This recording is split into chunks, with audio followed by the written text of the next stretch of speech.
Hello friends, welcome to Congo Foodies. இன்னைக்கு நம்ம vegetable chapati role எப்படி செய்யறதுன்னு சொல்லி பார்க்கலாங்க.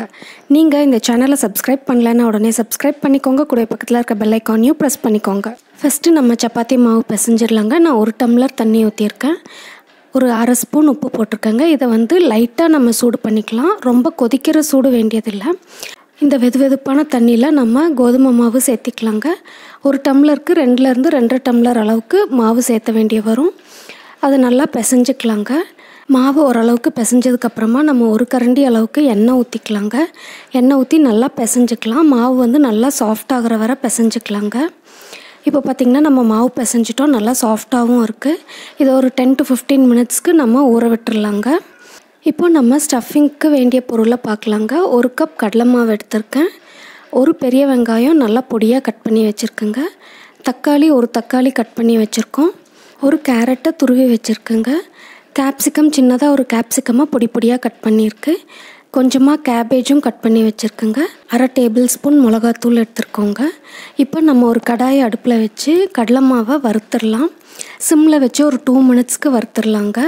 கடலை மாவோட பச்சை வாசனை போகிறதுக்காக நம்ம இதை வறுத்து எடுத்துக்கிறோம். இப்போ 2 மினிட்ஸ் ஆயிடுச்சு. கடலை மாவோட பச்சை வாசனை போயிடுச்சு. இப்போ நம்ம கேஸை ஆஃப் பண்ணிவிட்டு கொஞ்சம் நேரம் ஆற விட்டுறலாங்க. கடலை மாவு இப்போ ஆறிடுச்சுங்க. இதில் ஒரு 1/2 ஸ்பூன் உப்பு சேர்த்திக்கலாம். 1/2 ஸ்பூன் மிளகாத்தூள் சேர்த்திக்கலாங்க. கூடவே நம்ம கட் பண்ணி வச்சுருக்கிற வெங்காயம், தக்காளி, துருவின கேரட், கேபேஜ், கேப்சிகம் எல்லாத்தையுமே நம்ம சேர்த்திக்கலாங்க. இது எல்லாத்தையுமே சேர்த்து நம்ம நல்லா மிக்ஸ் பண்ணிக்கலாங்க. நான் எல்லா வெஜிடபிள்ஸுமே சேர்த்திருக்கேன். நீங்கள் உங்களுக்கு விருப்பப்பட்ட வெஜிடபிள்ஸை சேர்த்திக்கோங்க. இதில் எது வேணாலுமே சேர்த்திக்கலாம். இது ஆப்ஷனல் தாங்க. நம்ம நிறையா வெஜிடபிள்ஸ் சேர்த்தணுங்கிறதுக்காக நான் மேக்ஸிமம் எல்லா வெஜிடபிள்ஸையுமே சேர்த்திருக்கேன். இதில் நம்ம இப்போ கொஞ்சம் கொஞ்சமாக தண்ணி ஊற்றி பிசைஞ்சிக்கலாங்க. உப்பு காரம் செக் பண்ணிக்கோங்க. பத்தலைன்னா போட்டு மிக்ஸ் பண்ணிக்கோங்க. நம்ம ஸ்டஃபிங் ரெடி ஆகிடுச்சுங்க. இது ரொம்ப கெட்டியாகவும் இருக்கக்கூடாது, ரொம்ப தண்ணி மாதிரியும் இருக்கக்கூடாது. சப்பாத்தி மாவு பிசைஞ்சு வச்சு 15 மினிட்ஸ் ஆகிடுச்சுங்க. இப்போ நம்ம இதிலேருந்து ஒரு சின்ன போர்ஷன் எடுத்து உருட்டிக்கலாம். உருட்டிட்டு நம்ம யூஸ்வலாக சப்பாத்தி தேய்க்கிற மாதிரி தேய்ச்சிக்கலாங்க. ட்ரை கோதுமை மாவில் மிக்ஸ் பண்ணி நம்ம இதை நல்லா தேய்ச்சிக்கலாங்க. இதை ரொம்ப லேசாக தேய்க்க வேண்டியதில்லை, ஓரளவுக்கு தேய்ச்சிக்கலாம். இப்போது நம்ம சப்பாத்தி மாவு தேய்ச்சிட்டோங்க. தோசைக்கல்லை நல்லா சூடு பண்ணிக்கலாம். நல்லா சூடானதுமே நம்ம தேய்ச்சி வச்சுருக்கிற சப்பாத்தியை இதில் போட்டுடலாங்க. போட்டுட்டு ஹை ஃப்ளேமில் வச்சுக்கலாம். இப்போது தோசைக்கல்லில் இருக்கிற சைடு ஓரளவுக்கு நல்லா வெந்துடணுங்க. அதுக்கப்புறமா நம்ம திருப்பி போட்டுக்கலாம். இப்போது இது ஓரளவுக்கு வெந்திருக்கு. இன்னும் கூட கொஞ்சம் வேக விட்டுக்கலாங்க. நம்ம சப்பாத்தியை திருப்பி போட்டுட்டு கேஸை சிம் பண்ணிடணுங்க. சிம் பண்ணதுக்கப்புறமா நம்ம இந்த ஸ்டஃப்பை எடுத்து சப்பாத்தி மேலே அப்படியே லேசாக ஸ்ப்ரெட் பண்ணிக்கணும். எல்லா சைட்ஸ்லேயுமே நம்ம ஸ்ப்ரெட் பண்ணிக்கணுங்க. இந்த ஸ்டஃப் கொஞ்சம் கெட்டியாக நான் கலக்கியிருக்கேன். இன்னும் லேசாக தண்ணி ஊற்றி கொஞ்சம் தண்ணி மாதிரி கூட கலக்கிக்கலாங்க. எல்லா சைட்ஸ்லேயுமே நம்ம இந்த ஸ்டஃப்பை ஸ்ப்ரெட் பண்ணி விட்டுக்கலாம். ஸ்ப்ரெட் பண்ணி விட்டுட்டு நம்ம இதில் தேவையான அளவுக்கு எண்ணெய் ஊற்றிக்கலாங்க. இந்த ஸ்டஃப் லைட்டாக வெந்ததுமே நம்ம சப்பாத்தியை திருப்பி போட்டுடலாங்க. திருப்பி போட்டுட்டு நம்ம இதில் தேவையான அளவுக்கு எண்ணெய் ஊற்றிக்கலாங்க. எண்ணெய் ஊற்றிட்டு நம்ம தோசை திருப்பி வச்சு நல்லா ப்ரெஸ் பண்ணி விட்டுக்கலாம்.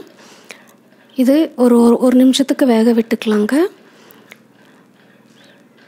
இப்போ 1 மினிட் ஆயிடுச்சு. அந்த சைடும் நல்லா வெந்துருச்சு. இப்போ நம்மளோட வெஜிடபிள் சப்பாத்தி ரோல் ரெடி ஆகிடுச்சுங்க. இதை நம்ம எடுத்துடலாம். திரும்பவும் சொல்கிறேங்க, சப்பாத்திகள் நல்லா சூடானதுக்கப்புறமா தான் நம்ம சப்பாத்தியை போடணும். போட்டு ஹை ஃப்ளேமில் வச்சு நம்ம ஒரு சைடு வேக விடணுங்க. அந்த சைடு வெந்ததுக்கப்புறமா நம்ம திருப்பி போட்டுட்டு கேஸை சிம் பண்ணிடணுங்க. சிம் பண்ணிவிட்டு தான் நம்ம ஸ்டஃபிங்கை போடணும். இல்லைன்னா அந்த சைடு நல்லா கருகிடும். நம்ம நல்லா ஸ்ப்ரெட் பண்ணி விட்டதுக்கப்புறமா தேவையான அளவு எண்ணெய் ஊற்றிக்கலாம். எண்ணெய் ஊற்றிட்டு இது லைட்டாக வெந்ததுக்கப்புறமா நம்ம திருப்பி போட்டுக்கலாம். திருப்பி போட்டுட்டு நம்ம எண்ணெய் ஊற்றிக்கலாங்க. இப்போவும் கேஸ் சிம்மில் தான் இருக்கணும். நல்லா வெந்ததுமே நம்ம இதை எடுத்துடலாம். இப்போது இது கொஞ்சமாக ஆறுனதுக்கப்புறமா நம்ம ரோல் பண்ணிடலாங்க. நல்லா டைட்டாக ரோல் பண்ணிக்கலாம். ரோல் பண்ணிவிட்டு இதை 2ஆக கட் பண்ணிடலாங்க. இதில் நம்ம மேக்ஸிமம் வெஜிடபிள்ஸ் சேர்த்திருக்கோங்க. கடலை மாவு சேர்த்திருக்கோம், கோதுமை மாவு சேர்த்திருக்கோம். அதனால் இது ஒரு ஹெல்த்தியான, ரொம்ப ஃபில்லிங்கான, குழந்தைகளுக்கு ரொம்ப நியூட்ரிஷியஸான ஒரு ரெசிபிங்க. இது செஞ்சு பாருங்கள். செஞ்சு பார்த்துட்டு உங்களோட சஜஷன்ஸ் சொல்லுங்கள். உங்களுக்கு இந்த வீடியோ பிடிச்சிருந்துச்சுன்னா லைக் பண்ணுங்கள், ஷேர் பண்ணுங்கள், மறக்காமல் சப்ஸ்கிரைப் பண்ணுங்கள். கூடவே பக்கத்தில் இருக்க பெல் ஐக்கானையும் ப்ரெஸ் பண்ணுங்கள். உடனுக்குடன் நோட்டிஃபிகேஷன்ஸ் கிடைக்கும். தேங்க்யூ.